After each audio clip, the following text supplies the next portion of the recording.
श्री गणेश नमः। आप सबको हमारा प्रणाम। आषाढ़ मास की शुक्ल पक्ष की एकादशी को देवशयनी एकादशी के नाम से जाना जाता है। इसी एकादशी के दिन से चतुर्मास व्रत का भी आरंभ होता है। इस एकादशी की कथा का जिक्र पद्म पुराण में किया गया है और इसके पुण्य एवं लाभ का भी जिक्र किया गया है। शयनी व्रत को देवशयनी और पद्मनाभ एकादशी के नाम से भी जाना जाता है। पद्म पुराण में बताया गया है कि जब युधिष्ठिर ने भगवान श्री कृष्ण से पूछा कि आषाढ़ मास की शुक्ल पक्ष की एकादशी का क्या नाम और महत्व है, भगवान श्री कृष्ण ने युधिष्ठिर को बताया कि आषाढ़ महीने में शुक्ल पक्ष की जो एकादशी होती है, उस दिन से 4 महीने तक भगवान विष्णु अपने एक रूप में पाताल लोक में राजा बलि को दिए वचन के अनुसार निवास करते हैं और अपने चतुर्भुज रूप में बैकुंठ में शेषनाग की शैया पर शयन करते हैं।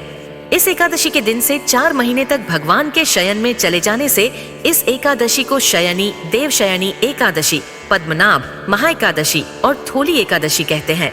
देवशयनी एकादशी कथा राजा बलि की देवशयनी एकादशी के विषय में पद्म पुराण में बताया गया है कि आषाढ़ शुक्ल एकादशी के दिन भगवान विष्णु राजा बलि को दिए वचन को निभाने के लिए हर साल पाताल लोक में वामन रूप में पहुंचते हैं और इसी रूप में पाताल में 4 महीने रहते हैं।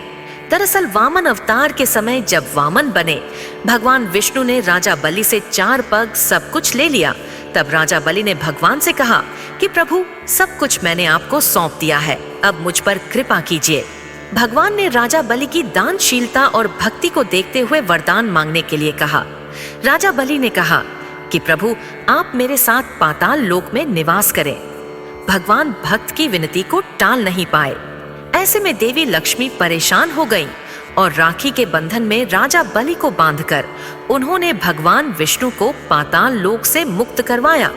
इसी समय भगवान ने राजा बलि को वरदान दिया था कि वह हर साल आषाढ़ शुक्ल एकादशी से कार्तिक शुक्ल देव प्रबोधिनी एकादशी तक पाताल में रहेंगे।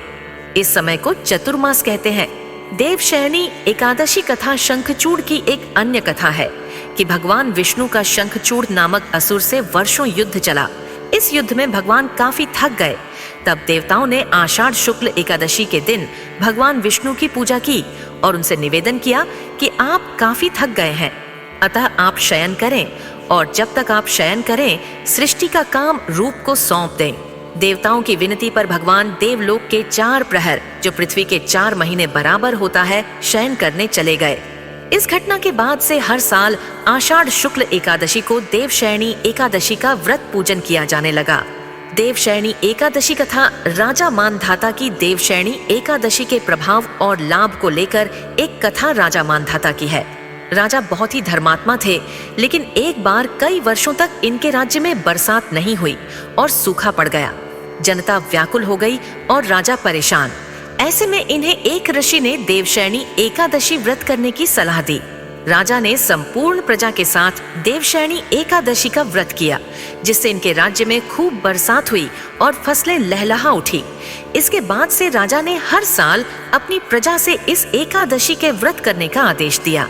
तभी से आम जनों में इस एकादशी का व्रत प्रचलित हो गया। देवशयनी एकादशी व्रत का लाभ और पुण्य देवशयनी एकादशी के व्रत के लाभ और महत्व का वर्णन करते हुए पद्म पुराण में बताया गया है कि इसका पुण्य ऐसा है कि 4 मुखों वाले ब्रह्मा जी भी इसके पुण्य का वर्णन नहीं कर सकते हैं। जो व्यक्ति इस व्रत को करता है, वह पाप मुक्त व्यक्ति उत्तम लोक में स्थान पाने का अधिकारी बन जाता है।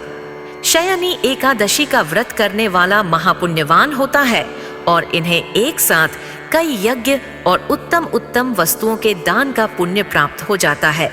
भगवान श्री कृष्ण ने कहा कि जो व्यक्ति देवशयनी एकादशी का व्रत करता है, वह भगवान विष्णु का परम प्रिय होता है।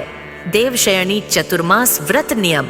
देवशयनी के दिन भगवान विष्णु पाताल में सोने चले जाते हैं, इसलिए देवशयनी से देव प्रबोधिनी एकादशी तक मनुष्य को पलंग पर नहीं सोना चाहिए।